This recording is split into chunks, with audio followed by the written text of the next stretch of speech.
नेताजी को याद करने की तो बात दूर है, पूरे प्रयास किए गए कि नेताजी को इतिहास के पटल से, जनमानस के पटल से, उनकी याददाश्त से पूरी तरह खत्म कर दिया जाए। और ये प्रयास कॉन्शस थे, अनकॉन्शस नहीं थे। गांधी जी ने जब यह अपील जारी कर दी कि पट्टाभी सीता रमैया की हार मेरी अपनी हार होगी, इसके बावजूद सुभाष चंद्र बोस जीत गए। बिल्कुल, इसने पूरे कांग्रेस को हिलाकर रख दिया। और नतीजा ही हुआ, गांधी जी अगर जिस व्यक्ति से हार सकते हैं तो बाकी जो उस समय के कांग्रेस के नेता थे उनकी क्या हालत होगी नेताजी के सामने।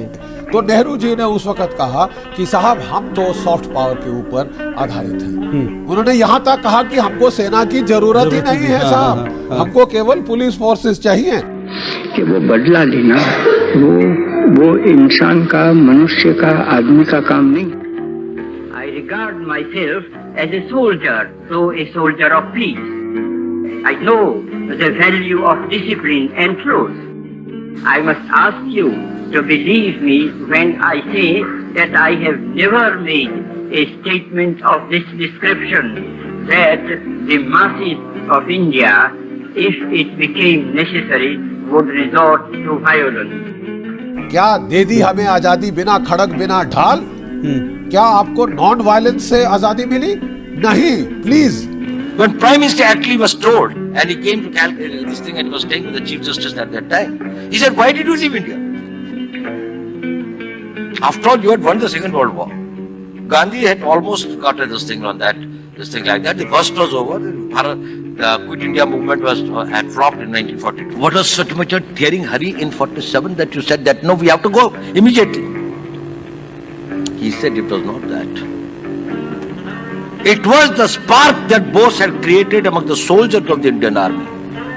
He said, we knew we will not be able to take this country and hold this country.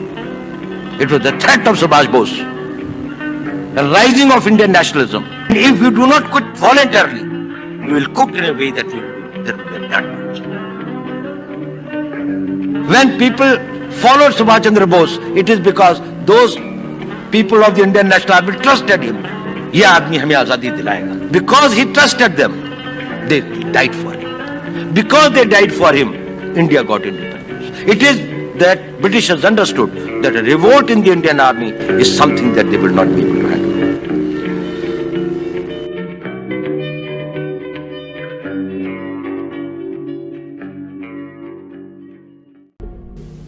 असंगठित और कमजोर रहना पाप है। गुलामी सब कष्टों और पापों की जड़ है। अब गुलामी की जंजीरों को तोड़ने के लिए एक दिल, एक प्राण होकर कटिबद्ध हो जाइए। हिंदुस्तान अब गुलाम नहीं रह सकता और न कोई ताकत इसे गुलाम रख सकती है। Правый назад, черный каскад. Вижу твой взгляд, стебель горят. Мог тебя взять, но ты не моя. Тогда тебе цена посчитать потери. Суммы нули, погибать на сцене. Снова один, прогуляюсь без тени. Заливай лик, поцелуй на шее.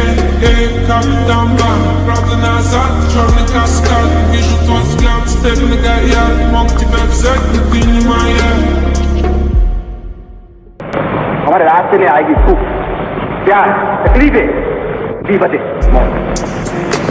कोई नहीं कह सकता है जिन लोग इस जंग में शरीक होंगे उनसे कितने लोग निकलेंगे जिंदा हो।